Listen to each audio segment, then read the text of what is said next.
Patingin ko, ha? Okay, 2% real. Another one, dalawa eh. Refill po. Fish. Kumawa ka nilo. Pinch mo. Naka-pinch tayo. Whenever you give your breath, you have to pinch. Bakit?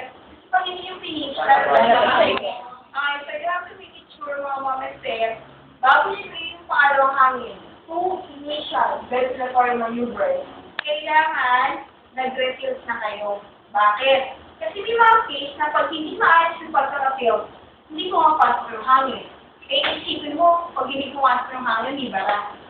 Pag yung dalawang hangin, hindi pumasok, ibig sabihin yan, di bara. Pero pag isa pumasok, bali-dali yung tilting ng head mo.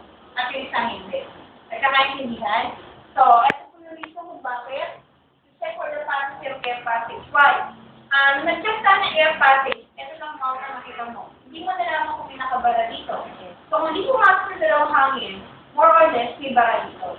And you have to give another clue. Para lang to check. Okay?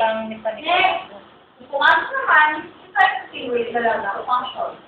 Then you go to another assessment. So that's letter B. Ewan paano kung ginawang breathless survey? Wala kang ibibigay. Proceed to secondary survey. Nagkakaintindihan po tayo? Kasi kung may breathing yan, may pulse yan. Yes. Tandaan nyo. Ang unang mawawala sa tao is breathing. Sila ng pulse. Okay? Nagkakaintindihan na. Yes. Anyway, gagawin naman yung mamaya kaya. Nauna lang ako. Susunod kayo. Sama-sama na lang. Kaya nga may